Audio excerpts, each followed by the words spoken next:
নমস্কার। আরেকটি নতুন ভিডিওতে তোমাদের সবাইকে আরেকবার স্বাগত। আশা করি তোমরা সবাই ভালো আছো। তো আজকে মূলত আমরা কমিউনিকেশন নিয়ে ক্লাস করব। কমিউনিকেশন তোমরা সবাই জানো, মূলত আমাদের ইউজিসি নেটের ক্ষেত্রে এটি খুবই ইম্পর্ট্যান্ট একটি চ্যাপ্টার। এখানে আমাদের কিছু অংশ নিয়ে কথা বলতে হয়, যেমন আমাদের মডেল অফ কমিউনিকেশন রয়েছে, যেটা আজকের আমাদের আলোচনার বিষয়। এছাড়াও কিছু টাইপস রয়েছে, সেগুলো নিয়েও আলাদা একটা ভিডিও বানানো আছে। তোমরা যদি সেটা না দেখে থাকো তাহলে উপরে আই বটনে ক্লিক করলেই তোমরা কিন্তু ওটা দেখতে পারবে, সেখানে গিয়ে তোমরা ওটা দেখে নিতে পারো। তো আজকের যেটা আমাদের বিষয় সেটা হচ্ছে মডেল অফ কমিউনিকেশন। তোমাদের মধ্যে অনেকেই বলেছিলে যে মডেল অফ কমিউনিকেশনটাকে একটু ভালোভাবে বুঝিয়ে দিতে, তো সেটাই করছি।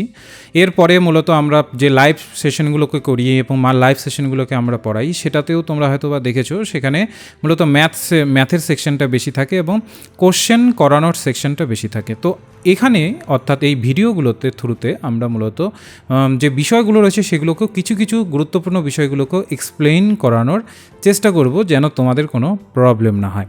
তো সেদিক থেকে লক্ষ্য করলে অ্যালেক্স ফিশের যে মডেল অফ কমিউনিকেশন আছে, এটার থেকে কিন্তু অনেকবার কোশ্চেন হয়ে গেছে। তো আমি এই টোটাল বিষয়টাকে তোমাদের বুঝিয়ে দিয়ে তোমাদের কিছু কোশ্চেন দেবো, তোমরা সেগুলোকে সলভ করে আমাদের যে কমেন্ট সেকশন আছে সেখানে তোমরা জানিয়ে দেবে, এবং তাহলে বোঝা যাবে যে তোমরা কতটা বুঝতে পেরেছো।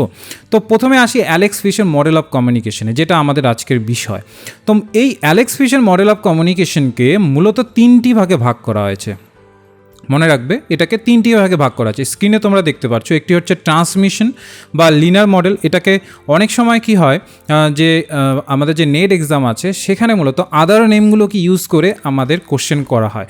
তো আদার নেমগুলোকে অবশ্যই মনে রাখবে যে লিনার মডেল যেটা আমরা পড়ছি সেটার অপর একটি নাম হচ্ছে ট্রান্সমিশন মডেল। তো সেটাকেও একটু মনে রাখবে, ট্রান্সমিশন মডেল। তারপরে হচ্ছে ইন্টারঅ্যাক্টিভ মডেল অফ কমিউনিকেশন, এবং সর্বশেষ যেটা থেকে সবথেকে বেশি কোশ্চেন আসে সেটি হচ্ছে ট্রানজেকশনাল মডেল অফ কমিউনিকেশন। তো এই 3 ভাগে আমরা এই টোটাল কমিউনিকেশনটাকে ভাগ করছি, ঠিক আছে, এই 3টি ভাগে। আশা করি তোমরা এইটুকু বুঝতে পেরেছো, এই বেসিকটুকু। এরপরে আসি প্রত্যেকটি ভাগের কিছু অংশ নিয়ে আলোচনা করব, যেগুলো বেশিরভাগ ক্ষেত্রে আমাদের পরীক্ষাতে আসে। যেমন ট্রান্সমিশন বা লিনার মডেল, যেটা আমাদের এখানে রয়েছে। তো এখানে দেখো, স্ক্রিনে দেখো, এখানে যদি আমরা ভালোভাবে লক্ষ্য করি, দেখো কি বলেছে। একটা ট্রান্সমিশন মডেল বা লিনার মডেল বলতে সেটাকেই বোঝাবো যেটা শুধু একটি সেন্ডার বা একটি মেসেজকে যখন একটি সেন্ডার প্রেরণ করবে শুধু সেটাই যাবে, আর অন্য কিছু এখানে কোনো ভূমিকা থাকবে না। আরও সোজাভাবে যদি বোঝাই তাহলে সেক্ষেত্রে এই মডেলকে আমরা ওয়ান ওয়ে ইন্টারাকশন বা ওয়ান ওয়ে কমিউনিকেশন বলে থাকি। এবার তোমাদের একটু হলেও হয়তো বা জানা আছে, ওয়ান ওয়ে কমিউনিকেশন আমরা সেটাকেই বলবো যেটা শুধু একদিক থেকে কমিউনিকেট হবে, মানে একতরফা কমিউনিকেশন হবে। অপর দিক থেকে কোনোভাবে ফিডব্যাক আসবে না, কোনো রকমভাবে উত্তর আসবে না, সেটাকে আমরা তখন বলি ওয়ান ওয়ে কমিউনিকেশন। তো লিনার মডেলটিও সেই রকমই একটি মডেল, অর্থাৎ ওয়ান ওয়ে কমিউনিকেশন। সবসময় মনে রাখবে, এটা ট্রু ফলসের মধ্যেও দিতে পারে যে ওয়ান ওয়ে কমিউনিকেশন হিসাবে লিনার মডেল রয়েছে কিনা, তো সেটাকেও কিন্তু এখানে গুরুত্ব দিতে হবে। যেহেতু এটা ওয়ান ওয়ে কমিউনিকেশন, এইটুকু আমরা বুঝতে পারি যে যেহেতু এটা ওয়ান ওয়ে কমিউনিকেশন, সুতরাং এখানে ফিডব্যাকটা কিন্তু কোনো প্রকারই থাকছে না, ফিডব্যাক কোনো প্রকারই এখানে থাকছে না। অর্থাৎ ফিডব্যাকের জায়গাটা কিন্তু একদমই এটা ব্ল্যাঙ্ক, অর্থাৎ কোনোভাবেই এখানে কিন্তু ফিডব্যাক আসে না। আর লিনার যে মূলত মডেলটি রয়েছে অর্থাৎ কমিউনিকেশনের, এটা মূলত প্রাইমারি কমিউনিকেশন মডেল হিসেবে ধরা হয় একদম শুরুর দিকে। এবার যদি আমি একটা উদাহরণ দিই তাহলে আরও বেশি ক্লিয়ার হয়ে যাবে। যেমন ধরে নাও, আমাদের নিউজ পেপার আমরা সবাই পড়ি, আমরা সবাই নিউজ পেপার পড়ে থাকি, তাই তো? তো এই নিউজ পেপার তোমরা যদি একটু ভালোভাবে ডিপলি অ্যানালাইসিস করো, এই নিউজ পেপারগুলো কিন্তু একটি লিনার মডেল অফ কমিউনিকেশনের একটা প্রপার উদাহরণ। দেখো, সেখানে যা যাবতীয় কিছু নিউজ রয়েছে সেটা আমরা পড়ছি, রীতিমতো পড়ে সেটা কিন্তু আমরা ফিডব্যাক হিসেবে দিতে পারছি না, আমরা জাস্ট পড়ছি, অর্থাৎ আমাদেরকে পাঠানো হচ্ছে, আমরা সেটা পড়ছি। তো এই জায়গাতে আর কোনো কিন্তু ভূমিকা নেই, অর্থাৎ মনে রাখবে এটা হচ্ছে প্রাইমারি কমিউনিকেশন, অর্থাৎ একতরফা, অর্থাৎ ওয়ান ওয়ে। এবার বলেছে the sender communicates with the receiver without receiving feedback. Sender মূলত রিসিভারের সাথে কমিউনিকেট করে কোনো প্রকার ফিডব্যাক ছাড়া। সেন্ডার শুধু এখানে কমিউনিকেট করবে, কোনো প্রকার কিন্তু এখানে ফিডব্যাকটা কিন্তু এখানে আমরা লক্ষ্য করতে পারি না। It also represent the one way process of communication, অর্থাৎ এটি হচ্ছে একটি ওয়ান ওয়ে কমিউনিকেশন। তো বুঝতে পারলে, এবার যদি একটু ছবিটা দেখো আরও বেশি ক্লিয়ার হয়ে যাবে। দেখো এখানে সেন্ডার রয়েছেন একজন, এখানে একজন রয়েছেন রিসিভার, এখানে চ্যানেল রয়েছে, এটা চ্যানেল রয়েছে, এখানে মেসেজটা শুধু যাচ্ছে, মেসেজটা কিন্তু রিসিভার থেকে কিন্তু মেসেজ আর আসছে না। সুতরাং এটা সবসময় মনে রাখবে, এই টোটাল যে সিস্টেমটা রয়েছে এটা ওয়ান ওয়ে হয়ে থাকে, অর্থাৎ একতরফা হয়ে থাকে, একদিকেই শুধু মেসেজটি যায়, রিটার্ন আসে না, অর্থাৎ কোনোভাবে ফিডব্যাক আসে না। ক্লিয়ার? এরপরে হচ্ছে interactive model of communication. Interactive model of communication, এটা একটুখানি বুঝতে হবে।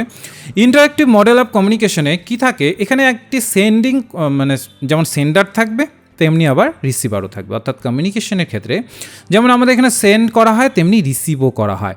এবার এখানে এই জায়গাটা একটুখানি কনফিউশন তৈরি হয় ইন্টারেক্টিভ মডেল অফ কমিউনিকেশনের সাথে ট্রানজেকশনাল মডেল অফ কমিউনিকেশনের, সেটাকে আমরা এখানে ক্লিয়ার করব। দেখো ইন্টারেক্টিভ মডেল অফ কমিউনিকেশনকে আরেক নামই ডাকা হয়, সেটা হচ্ছে কনভার্জেন্ট মডেল অফ কমিউনিকেশন। তো এটা একটু মনে রাখবে, আমরা লিনার মডেলও দেখেছি, ওখানে ট্রান্সমিশন মডেল অফ কমিউনিকেশনও বলা হয়ে থাকে, তো এখানেও কিন্তু কনভার্জেন্ট মডেল অফ কমিউনিকেশনও বলা হয়। তো অনেক সময় আদার নেম থেকে কিন্তু কোশ্চেন করে, সেই দিক থেকে তোমরা একটু মনে রাখবে, এটা আশা করি বুঝতে পেরেছো এটা। এরপরে দেখো দা বলেছে ইন্টারেক্টিভ মডেল অফ কমিউনিকেশনটাকে আমরা two way method of communication বলে থাকি।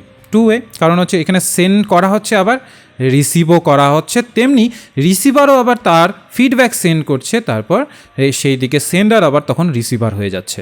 তো এই জায়গাতে বলা হয়, এর জন্যই বলা হয় এই মডেল অফ কমিউনিকেশনে ফিডব্যাক রয়েছে। ওকে, তারপর দেখো পরের অপশনে কি বলেছে, ফিডব্যাক ইজ নট সাইমালটেনিয়াস। বলছে যে ফিডব্যাকটা খুব তাড়াতাড়ি যে হচ্ছে, খুব দ্রুত যে হচ্ছে এমন কিছু নয়, কিন্তু এখানে কিন্তু ফিডব্যাক আসতে অনেকটা সময় লাগে। So it provide slow and indirect feedback. বলছে এটা যেহেতু একটু সময় লাগে, সেই ক্ষেত্রে এটা খুবই স্লো হয় এবং ইনডাইরেক্ট ফিডব্যাক হয়ে থাকে। যেমন ধরে নাও, যদি আমি একটা উদাহরণ দিই তোমাদের, যেমন ইমেল আমরা কি করে থাকি, ইমেল মনে করো তুমি সেন্ডার রয়েছো বা তুমি কিছু একটা মেসেজ রিসিভারকে পাঠালে, রিসিভার সেটা হয়তো বা সবসময় যে সে মেসেজ দেখে সাথে সাথে ফিডব্যাক দিয়ে দেবে এমনটা কিন্তু হয় না। আমরা সাধারণত কি করি, আমাদের ইমেইলে এসে কিন্তু সেটা জমা হয়ে থাকে, তারপর কোনো এক সময় আমরা খুলে দেখে তারপরে সেটাকে মূলত রিপ্লাই করি। তো এটাই হচ্ছে এক প্রকার কিন্তু ইন্টারেক্টিভ মডেল অফ কমিউনিকেশন তোমরা বলতে পারো, ঠিক আছে, যেখানে সরাসরি কমিউনিকেশন হচ্ছে না, জাস্ট একবার দিয়ে দেওয়া হচ্ছে, অর্থাৎ মেসেজটিকে সেন্ড করে দেওয়া হচ্ছে, তারপর রিসিভার যখন দেখছেন তারপর তিনি মেসেজটিকে ফিডব্যাক দিচ্ছেন। তো এখানে হয়ে যাচ্ছে ইন্টারেক্টিভ মডেল অফ কমিউনিকেশন এই জায়গাতে। Sometimes the communication can be linear if receivers do not reply to senders. বলছে কোনো সময় এই যে কমিউনিকেশন প্রসেসটা আছে, এই যে ইন্টারেক্টিভ মডেল অফ কমিউনিকেশনের প্রসেসটা আছে, এটাকেও লিনিয়ার হিসাবে ধরা হয়। কারণ কি, কোনো সময় রিসিভার যিনি রয়েছেন তিনি মূলত রিপ্লাই দেন না বা ফিডব্যাক দেন না, তো সেই জায়গাতে কিন্তু ইন্টারেক্টিভ মডেল অফ কমিউনিকেশনও কিন্তু লিনিয়ার কমিউনিকেশন হিসাবেও ধরা হয়ে থাকে। এরপরে দেখো বলেছে the interactive model of communication indicates mediated and internet based communication. ওই যেটা আমি উদাহরণ দিলাম ইমেলের উদাহরণটা সবসময় মনে রাখবে, তাহলে এই জায়গাতে অর্থাৎ এই যে কমিউনিকেশনের প্রসেসটা আছে এটাকে মনে রাখতে সুবিধা হবে। এটা অনেকটা ইন্টারনেট বেসড কমিউনিকেশনের ক্ষেত্রে এটা হয়ে থাকে। আমরা একজনকে মেসেজ পাঠিয়ে দিই, সে হয়তোবা সেটা লক্ষ্য করেছে, হয়তোবা সময় পায়নি মেসেজ করে, কিছুক্ষণ পরে আবার মনে করো 2 ঘন্টা 3 ঘন্টা পরে সে উত্তর দিচ্ছে বা কোনো সময় উত্তরও দিচ্ছে না। তো এই সবই হচ্ছে ইন্টারেক্টিভ মডেল অফ কমিউনিকেশন। আশা করি বুঝতে পেরেছো। এবার ছোট্ট একটা ছবি দেখে নাও, তাহলে আরও বেশি ক্লিয়ার হয়ে যাবে। দেখো এখানে সেন্ডার রয়েছেন, এখানে রয়েছেন রিসিভার, এখানে মেসেজটি যাচ্ছে, এবার রিসিভার সেটা গ্রহণ করছেন এবং একটা সময়ের ব্যবধানে রিসিভারই আবার কিন্তু সেন্ডার হয়ে যাচ্ছেন, তিনি আবার মেসেজ পাঠাচ্ছেন, এখানে রিসিভার কিন্তু তখন এখানে সেন্ডার যেহেতু এখানের প্রথমের দিকে ছিলেন, তিনি আবার এখানে কিন্তু রিসিভার হয়েছেন, অর্থাৎ টু ওয়ে কমিউনিকেশন। এখানে কি টু ওয়ে কমিউনিকেশন হচ্ছে, মনে রাখবে এখানে টু ওয়ে কমিউনিকেশন হচ্ছে, অর্থাৎ সেন্ডারও এখানে মেসেজ পাঠাচ্ছেন, আবার যিনি রিসিভ করছেন তিনিও আবার কিন্তু মেসেজ পাঠাচ্ছেন, অর্থাৎ এখানে আমরা টু ওয়ে কমিউনিকেশন কিন্তু লক্ষ্য করতে পারছি। এইটুকু আশা করি ক্লিয়ার হয়েছে। এবার সর্বশেষ যেটা আমাদের আজকের ক্লাসের যেটা মূলত শেষ পার্ট, সেটাই হচ্ছে মূলত ট্রানজ্যাকশনাল মডেল অফ কমিউনিকেশন। এবার ট্রানজ্যাকশনাল মডেল অফ কমিউনিকেশনটা একটু ভালোভাবে বুঝতে হবে। Interaction model of communication, transactional model of communication দুটোর মধ্যে কিন্তু সেমই রয়েছে, জাস্ট একটুখানি পার্থক্য রয়েছে, সেটাকে আমাদের ধরতে হবে। ইন্টারাকশন মডেল অফ কমিউনিকেশন আমরা কি দেখলাম, সেখানে সেন্ডার রিসিভার হয়ে যাচ্ছে, তারপর রিসিভার সেন্ডার হচ্ছে, অর্থাৎ 2 কমিউনিকেশন হচ্ছে, দু পাশ থেকে কমিউনিকেট ঠিকঠাকভাবে হচ্ছে, কোনোরকমভাবে কোনোভাবেই এখানে কিন্তু দ্বিধাদ্বন্দ্বতা নেই। কিন্তু কিছু কিছু ক্ষেত্রে আমরা লক্ষ্য করছি যে কোনো সময় যে একদম সাথে সাথেই কেউ ফিডব্যাক দিয়ে দিচ্ছে এমনটা কিন্তু হচ্ছে না ইন্টারাকশন মডেল অফ কমিউনিকেশনে। সেখানে কিন্তু আমরা লক্ষ্য করেছিলাম, আরেকবার যদি দেখাই, দেখো ইন্টারাক্টিভ মডেল অফ কমিউনিকেশনে আমরা কি দেখলাম যে কিছু কিছু সময় মেসেজ পাঠাতে দেরি হয়ে যায়, বা কোনো কোনো সময় সেন্ডারকে রিসিভার কিন্তু মেসেজ পাঠায়ও না। তো এই জায়গাতে দাঁড়িয়ে তখন কিন্তু ওটা লিনিয়ার হয়ে যায়, ঠিক আছে। তেমনি ট্রানজ্যাকশনের কি হচ্ছে, ট্রানজ্যাকশনাল মডেল অফ কমিউনিকেশনে এটাও আমরা 2 কমিউনিকেশন হিসেবে ধরছি। কারণ কি, এখানে সেন্ডার মূলত পাঠাচ্ছে রিসিভারের কাছে মেসেজ, এবং রিসিভার সেটা রিসিভ করে দ্রুত অর্থাৎ ইমিডিয়েট ফিডব্যাক দিয়ে দিচ্ছে। এটাই হচ্ছে আমাদের এখানে টার্নিং পয়েন্ট, ঠিক আছে। এর জন্যই এটা ইন্টারাকশনাল মডেল অফ কমিউনিকেশনের থেকে একদমই আলাদা। এখানে কি হচ্ছে, ইমিডিয়েট ফিডব্যাক পাচ্ছি। আর তোমাদের মনে আছে ইন্টারাকশনাল মডেল অফ কমিউনিকেশন আমি একটা উদাহরণ দিয়েছিলাম, সেটা কি দিয়েছিলাম, ইমেল, তাই তো? তোমাদের মনে আছে হয়তো, ইমেলের উদাহরণ দিয়েছিলাম। সেখানে কি বললাম যে ইমেলের চলাকালীন অর্থাৎ একটি মেসেজ আমরা হয়তো বা দেখলাম, সেটা অনেকক্ষণ পরে মেসেজ উত্তরটা দিচ্ছে, অর্থাৎ ইমিডিয়েট ফিডব্যাকটা দিচ্ছি না। ট্রানজ্যাকশনাল মডেল অফ কমিউনিকেশনে কিন্তু ইমিডিয়েট ফিডব্যাকটা হচ্ছে, এখানে কোনোভাবেই কিন্তু আটকে রাখা হচ্ছে না মেসেজটিকে, এখানে কিন্তু ইমিডিয়েট ফিডব্যাক দেওয়া হচ্ছে। Simultaneous feedback is the essential component of the transitional model of communication, অর্থাৎ এখানে দ্রুত ফিডব্যাকটাই হচ্ছে এখানে কিন্তু কম্পোনেন্ট, মেইন কম্পোনেন্ট হিসাবে আমরা ধরতে পারি। So the communication process will be become transactional if there is no feedback. বলেছে কমিউনিকেশন প্রসেসটা কখনোই আমরা ট্রানজ্যাকশনাল ভাববো না বা মেনে নেব না যখন ওখানে কোনো ফিডব্যাক থাকবে না। অর্থাৎ ট্রানজ্যাকশনাল যদি কমিউনিকেশন বলি, অবশ্যই সেখানে কি হতে হবে, ফিডব্যাক থাকতেই হবে। ফিডব্যাক যদি না থাকে তাহলে ওটাকে আমরা ট্রানজ্যাকশনাল কমিউনিকেশন হিসাবে ধরবো না। অর্থাৎ ফিডব্যাক এখানে কিন্তু একটা খুব ভাইটাল পয়েন্ট। তারপর বলছে the feedback is direct and very fast. ফিডব্যাকটা ডিরেক্ট হবে, ভেরি ফাস্ট হবে। এখানে কিন্তু কোশ্চেন আসতে পারে পরীক্ষাতে, যে তোমাকে ধরো না শুদ্ধ অশুদ্ধ দিয়ে দিল যে ইন্টারাকশনাল মডেল অফ কমিউনিকেশনে ফিডব্যাক দ্রুত থাকে বা ভেরি ফাস্ট থাকে, সেটা কি সঠিক হবে নাকি ভুল হবে, তোমরা কমেন্ট সেকশনে জানাবে। তারপরে দেখো বলেছে the receiver is compelled to provide instant feedback. এখানে ইনস্ট্যান্ট ফিডব্যাক কিন্তু রিসিভার সবসময় দিয়ে থাকেন। তারপর বলেছে the major difference between the interactive and transactional model indirect and direct feedback. বলছে যদি মেজার ডিফারেন্স হিসেবে, অর্থাৎ খুব দ্রুত যদি আমরা একদম মূল পার্থক্যে চলে যাই, তাহলে এটাই ধরতে হবে যে ইন্টারেক্টিভ মডেল অফ কমিউনিকেশন এবং ট্রানজ্যাকশনাল মডেল অফ কমিউনিকেশনের মধ্যে একটাই পার্থক্য, সেটা হচ্ছে ফিডব্যাক নিয়ে। কি নিয়ে? ফিডব্যাক নিয়ে। ইন্টারেক্টিভ মডেল অফ কমিউনিকেশন আমরা কি দেখলাম, ওখানে ইনডিরেক্ট ফিডব্যাক দেখলাম, আর ট্রানজ্যাকশনাল মডেল অফ কমিউনিকেশনে কি দেখলাম আমরা, ডিরেক্ট ফিডব্যাক দেখলাম। এই হলো কিছু ছোট্ট ছোট্ট এগুলোর গুরুত্বপূর্ণ কিছু পয়েন্ট, ঠিক আছে।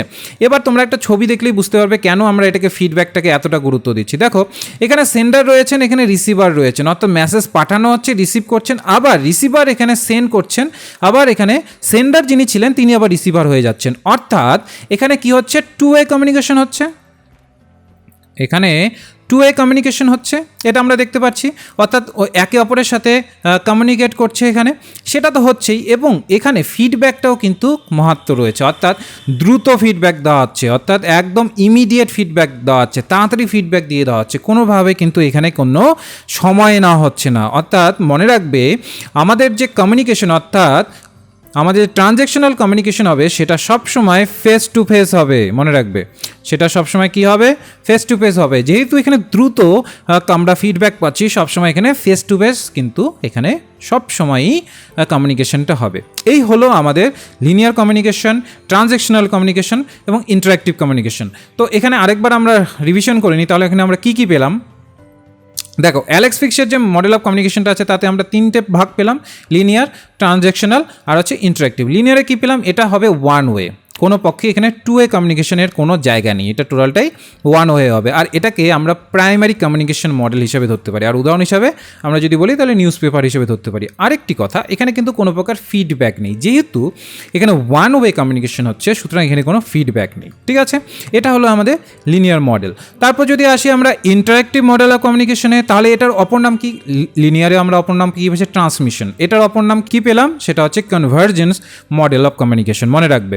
আর এটা এটা টু ওয়ে কমিউনিকেশন হয়ে থাকে, এটাতে ফিডব্যাক থাকে, কিন্তু হ্যাঁ কোনো সময় ইন্টারঅ্যাক্টিভ মডেল অফ কমিউনিকেশনে ফিডব্যাক কিন্তু কোনো সময় হয়তো বা রিসিভার পাঠান না বা ভুলে যান, সেক্ষেত্রে ওটাকে লিনিয়ার কমিউনিকেশন হিসেবেই কিন্তু ধরা হবে, অর্থাৎ লিনিয়ার মডেল অফ কমিউনিকেশন হিসাবেই কিন্তু সেখানে ধরা হয়ে থাকে।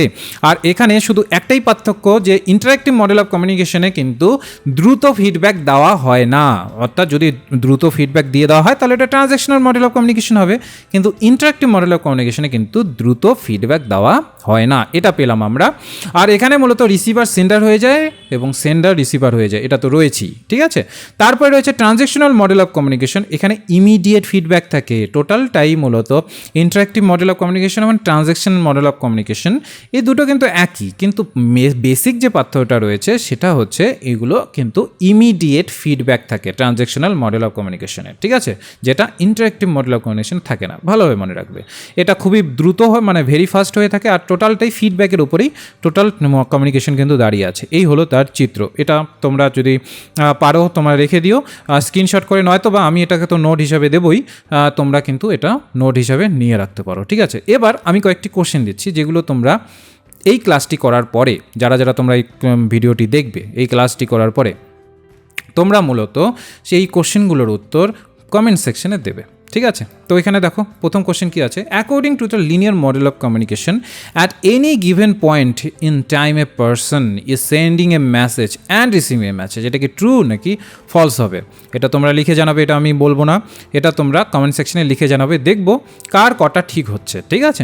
তারপরে দেখো বলেছে, we receive and respond to messages from another person at the same time that she or he is receiving and responding to us is an example of the dash model। কি হতে পারে এটা, দেখো ট্রানজ্যাকশনাল নাকি interactive, কোনটা হতে পারে অবশ্যই জানাবে তোমরা কমেন্ট সেকশনে।